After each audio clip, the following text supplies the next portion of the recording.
students, welcome to your chemistry classroom, my YouTube channel Learn Chemi। और आज हम बात करेंगे discovery of proton means anode rays के बारे में। प्रीवियस लेक्चर के अंदर हमने कैथोड रेज के बारे में स्टडी किया, डिस्चार्ज ट्यूब एक्सपेरिमेंट के बारे में पढ़ा। Experiment is the same. हुआ क्या? ई गोल्डस्टीन, आप छोटी क्लासेस से पढ़ते आ रहे हो, वो discovered proton, it is E Goldstein, and who discovered electron, it is J Thomson. Okay, तो E Goldstein in 1886 he modified this discharge tube experiment। उसने इसी को मॉडिफाई किया। what he did, ये सेम विलियम क्रूक्स का जो system था सारा कुछ वही है।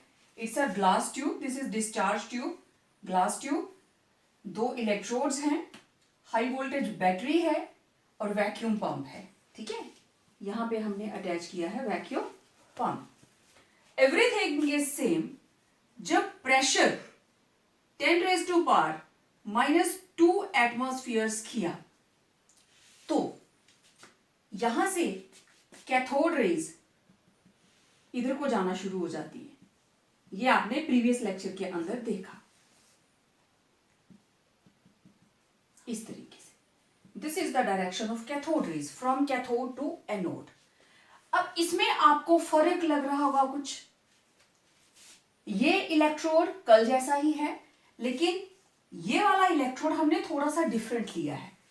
ये जालीदार है, ठीक है, परफोरेटेड मीन्स बीच बीच में खाली जगह है, इट इज परफोरेटेड। ओके, इस परफोरेटेड इलेक्ट्रोड से हमें क्या हेल्प मिली? जैसे ही हमने इलेक्ट्रिसिटी इसमें से पास करी, this is direct current, battery हमने लगाई है, जैसे ही इलेक्ट्रिक सर्किट कंप्लीट हुआ, ये रेडिएशन एज इट इज दिखाई देनी शुरू हो गई। लेकिन एट द सेम टाइम कुछ रेडिएशंस इस तरफ नोटिस हुई। तो ये वो रेडिएशंस थी जो इसकी परफोरेशन में से क्रॉस कर गई और एनोड के पीछे इस जगह पे दे वर आइडेंटिफाइड। तो ये रेडिएशंस कहां से आ रही हैं? एनोड से। एनोड से आ रही हैं, किसकी तरफ को आ रही हैं? कैथोड की तरफ। This is cathode. तो ये रेडिएशंस इसको क्रॉस करके इधर आ गई। तो इन रेडिएशंस को नाम दिया गया एनोड रेज। ठीक है, अब ये एनोड रेज कहां से आई? अगर हम इसके ओरिजिन की बात करें, प्रॉपर्टीज में बाद में बात करती हूं, अब ये कहां से आई?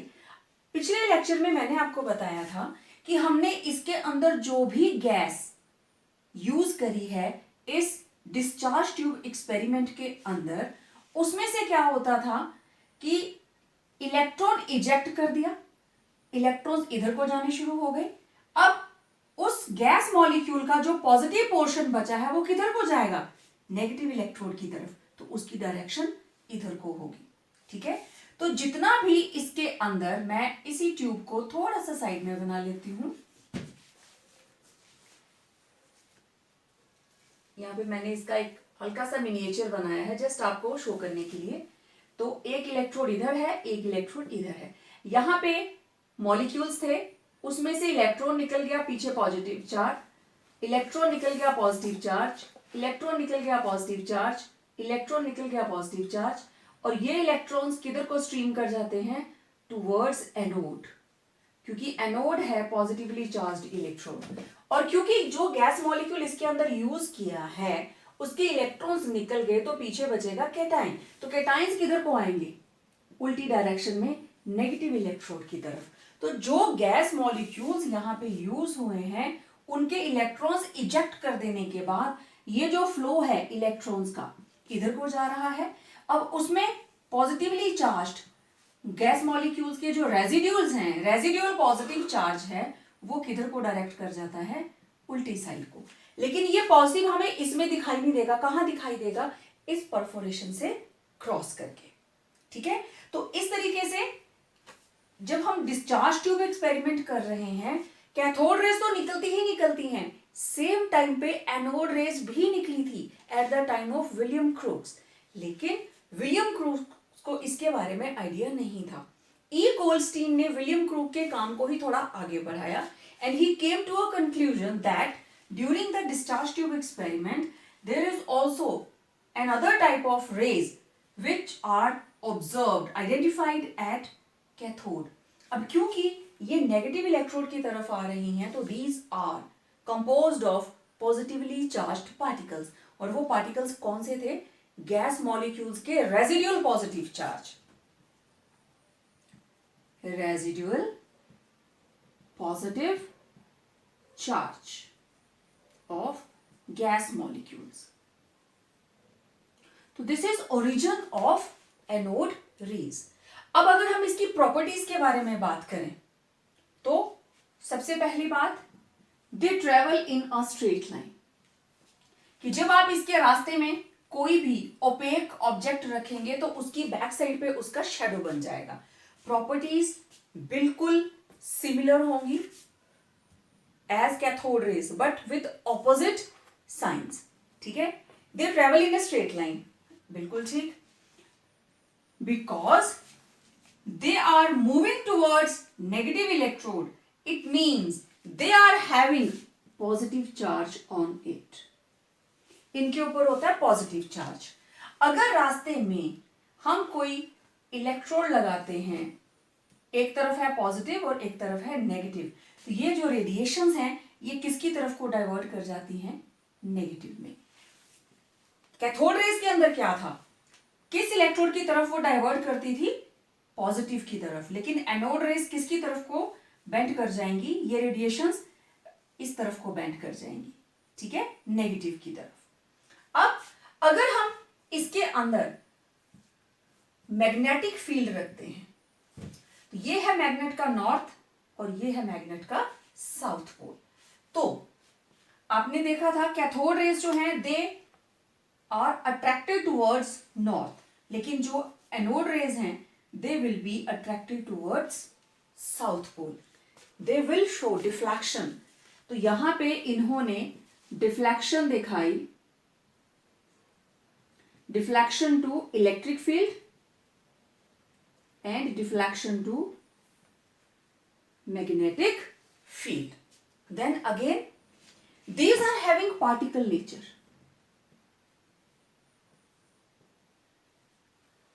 These are having particle nature क्योंकि रास्ते में जब एक फ्री मूविंग व्हील हम रखते हैं तो दिस व्हील स्टार्ट्स रोटेटिंग। सारी चीजें सब प्रॉपर्टीज सेम है एज कैथोड रेज, सिर्फ फर्क क्या है? कैथोड रेज जब हम रास्ते में कोई इलेक्ट्रिक फील्ड लगाते हैं तो उसके पॉजिटिव की तरफ को जाती थी क्योंकि उनके ऊपर था नेगेटिव चार्ज, ये जाएंगे नेगेटिव की तरफ because they are composed of positively charged particles. तो ई गोल्डस्टीन ने उस पॉजिटिवली चार्ज्ड पार्टिकल्स को एक नाम दिया, he called it as proton. As it is bearing positive charge he called it proton. तो ई गोल्डस्टीन ने प्रोटॉन की डिस्कवरी इस तरीके से विलियम क्रूक्स के एक्सपेरिमेंट को, डिस्चार्ज ट्यूब एक्सपेरिमेंट को क्लियर करके दे दी। Now as it was in the case of electron, similarly with proton, charge to mass ratio of proton E by m ratio it is 9.58 into 10⁴ Coulomb's पर ग्राम, क्योंकि charge है E के लिए coulomb और मास के लिए ग्राम। एंड चार्ज ऑन प्रोटॉन हम इसको डिनोट करते हैं E के साथ, इट इज 1.602 into 10⁻⁻19 कूलम्स। अब आप में से बहुत से बच्चे ये सोच रहे होंगे कि सेम यही चार्ज तो इलेक्ट्रॉन के ऊपर था। एग्जैक्टली सेम चार्ज इलेक्ट्रॉन के ऊपर भी होता है, बट वहां पे ये नेगेटिव होता है और इसके अंदर ये पॉजिटिव होगा। This is 1 unit. इसका मतलब क्या है? 1 यूनिट। अब अगर ये नेगेटिव, इसकी जो चार्ज है वो नेगेटिव है तो it will be 1 negative unit, 1 unit negative charge, और अगर ये पॉजिटिव है तो it will be 1 unit positive charge. तो 1 यूनिट किसके बराबर होता है? 1.602 10⁻⁻19 कूलम्स। ठीक है, तो अब मुझे निकालना है मास of proton. Mass of proton same कल की तरह किसके बराबर होगा? चार्ज को डिवाइड कर दीजिए E बाय एम रेशो से, E से E कैंसिल हो जाएगा और m आ गया ऊपर। मास, चार्ज कितना है 1.602 इंटू 10⁻⁻19 और चार्ज टू मास रेशो है 9.58 इंटू 10⁻⁴। तो ये आ जाएगा 1.602 इंटू 10⁻⁻19 -4 अपॉन 9.58 और इसको सॉल्व करने पर it will come out to be 1.67 into 10⁻⁻24। Actually ये आएगा 0.167 इंटू 10⁻⁻19 प्लस 4 23। अब ये डेसिमल मुझे आगे लेके जाना है, it will be 1.67 into 10⁻⁻24। This is mass m, mass of proton. अब सेम जैसे हमने इलेक्ट्रॉन को डिफाइन किया था उसी तरीके से हम प्रोटॉन को डिफाइन करेंगे। मैं यहां लिख देती हूं। तो proton is a fundamental particle having 1 unit positive charge. How much? 1.602 10⁻⁻19 coulombs and 1.67 into 10⁻⁻24 grams mass. और ये मास किसके बराबर है? Which is equal to mass of n hydrogen and atom of hydrogen. Means कितना मास होगा इसका? 1। कल हमने बात की थी इलेक्ट्रॉन के बारे में, that electron is a fundamental particle having 1 unit negative charge and mass 9.1 into 10⁻28 grams, which is 1 by 1837 of hydrogen. Hydrogen से 1837 टाइम्स लाइटर होता है इलेक्ट्रॉन, लेकिन प्रोटॉन का मास किसके बराबर है? It is equal to an atom of hydrogen. ठीक है। अब डिस्चार्ज ट्यूब के अंदर हमने जो गैस ली है उस गैस की नेचर पे डिपेंड करता है कि जो एनोड रेज बनेगी उनके ऊपर पॉजिटिव चार्ज कितना होगा। अगर एक इलेक्ट्रॉन इजेक्ट होता है तो पॉजिटिव चार्ज 1 यूनिट, अगर 2 इलेक्ट्रॉन इजेक्ट होते हैं तो पॉजिटिव चार्ज 2 यूनिट्स, अगर 3 इलेक्ट्रॉन इजेक्ट हो जाते हैं तो positive charge will be 3 units.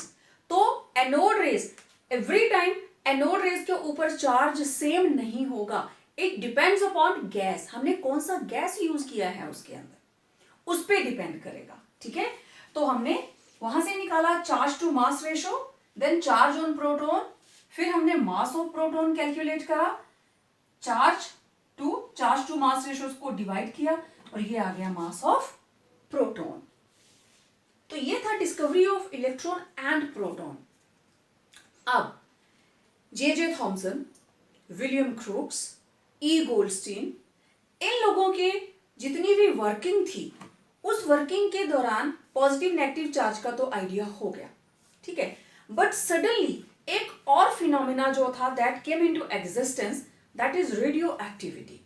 और रेडियो एक्टिविटी के अंदर जो रेडिएशंस थी they were showing 3 types of charges, 3 types of radiations were observed और वहां से एक और सब एटॉमिक पार्टिकल की डिस्कवरी का रास्ता खुल गया। तो देखते हैं कैसे।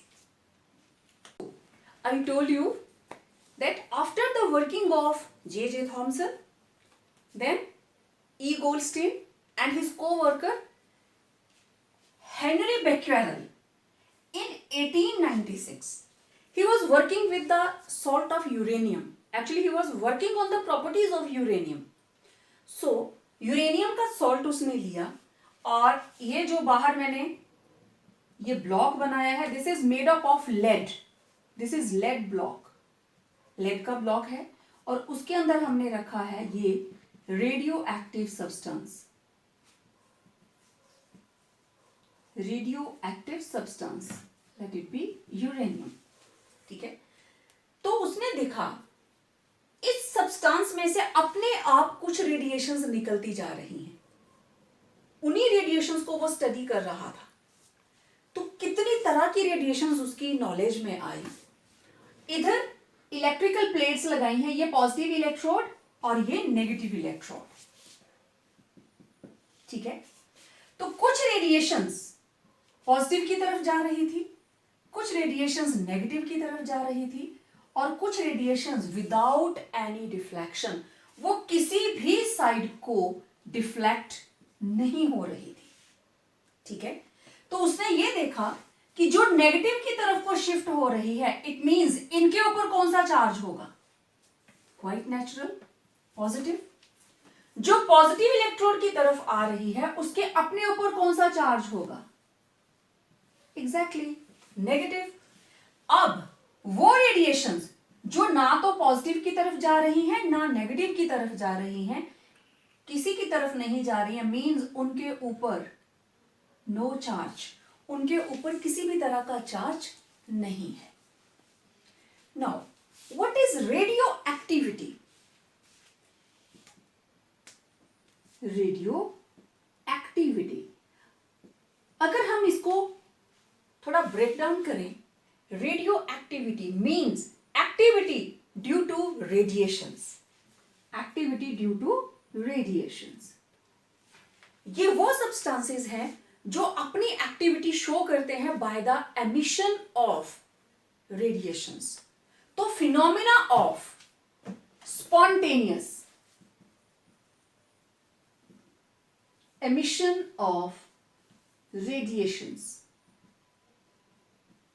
by radioactive substances is known as radioactivity.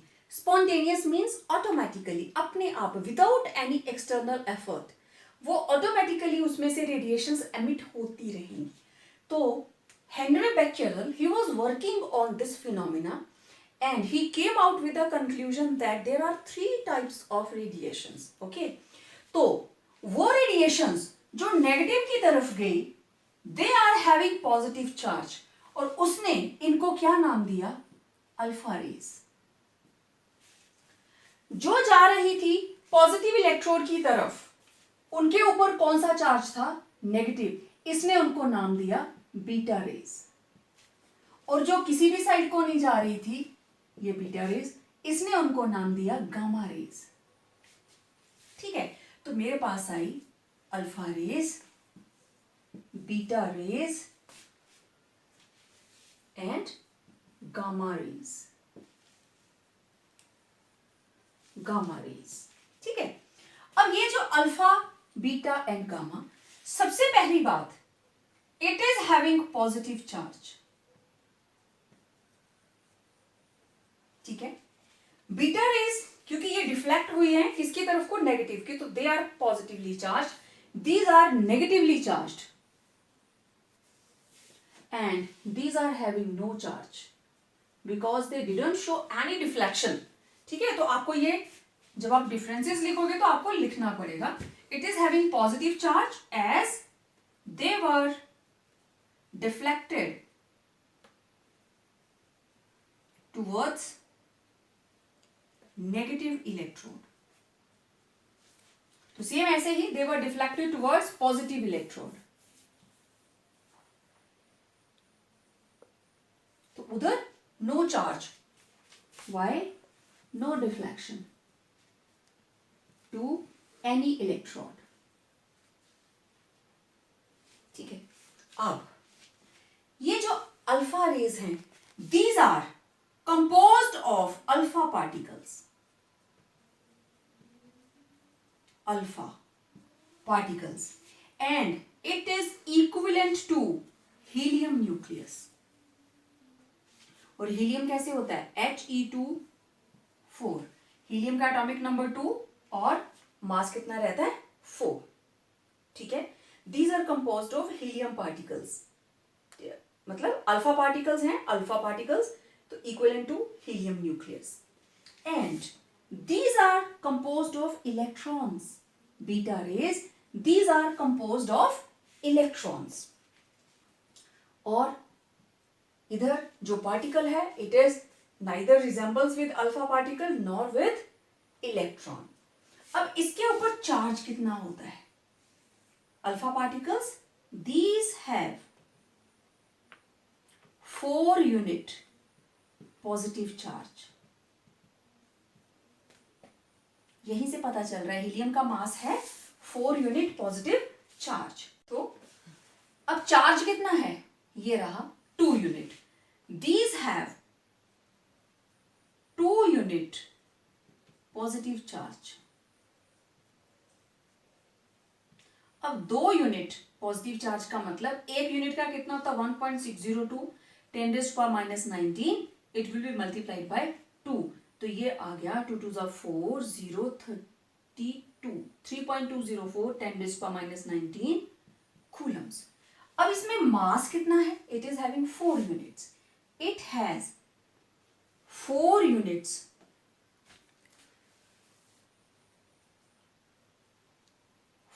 Units mass. अब मास की 1 यूनिट कितनी है? It is 1.67 into 10⁻⁻24. ये है 1 यूनिट. इसको मल्टीप्लाई कर देंगे हम 4 के साथ. 1.67 इंटू 10⁻⁻4. तो ये कितना आया? 28 26 and 6.68 10⁻⁻24 ग्राम्स. आप सिंपल 4 यूनिट लिखेंगे, दैट्स गुड, क्योंकि ये है 1 यूनिट. हमने प्रोटॉन का मास निकाला था अभी, तो उसको 4 से मल्टीप्लाई करेंगे तो हीलियम न्यूक्लियस का मास आ गया. जितना भी चार्ज है, चार्ज इज 2 यूनिट्स, तो उसको 2 से मल्टीप्लाई करेंगे तो हीलियम न्यूक्लियस का चार्ज आ जाएगा.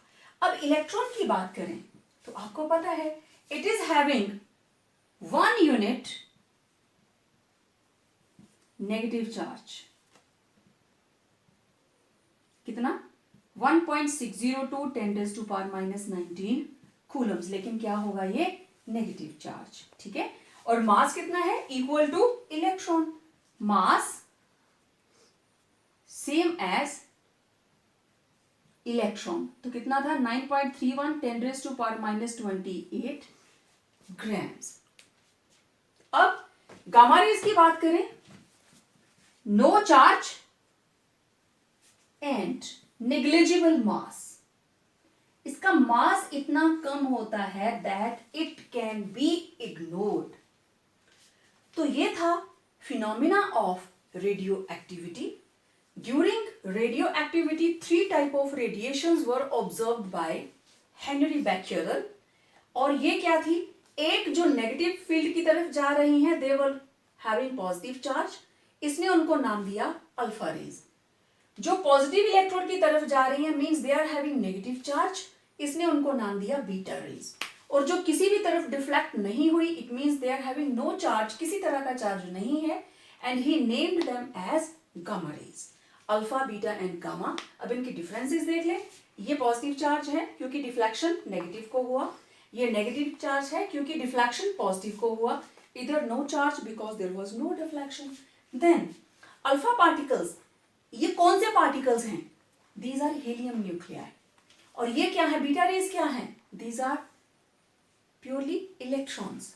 सो अल्फा पार्टिकल हीलियम न्यूक्लियाई है, मींस उसका चार्ज कितना है? 2 यूनिट पॉजिटिव चार्ज. और उसका मास कितना है? 4 यूनिट्स मास. तो 1 unit multiplied by 4, this is 1 unit. हमने पीछे अभी करा है इसको. This is 1 unit. तो इस तरीके से बीटा रेज, क्योंकि इलेक्ट्रॉन है, it is having same charge and same mass as that of electron. ठीक है. तो इलेक्ट्रॉन के ऊपर -1 चार्ज रहता है, 1 यूनिट. और मास ऑफ इलेक्ट्रॉन आप निकाल चुके हैं. और इधर गामा रेज का नो चार्ज बट नेग्लिजिबल मास.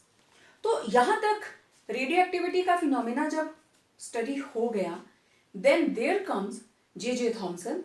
अब यहां से जो एटॉमिक स्ट्रक्चर है उसकी डेवलपमेंट स्टार्ट हो गई। तो हमारे नेक्स्ट लेक्चर के अंदर हम बात करेंगे एटॉमिक स्ट्रक्चर की हिस्ट्री के बारे में, डेवलपमेंट ऑफ एटॉमिक स्ट्रक्चर। बने रहिए हमारे साथ नेक्स्ट वीडियो में। तब तक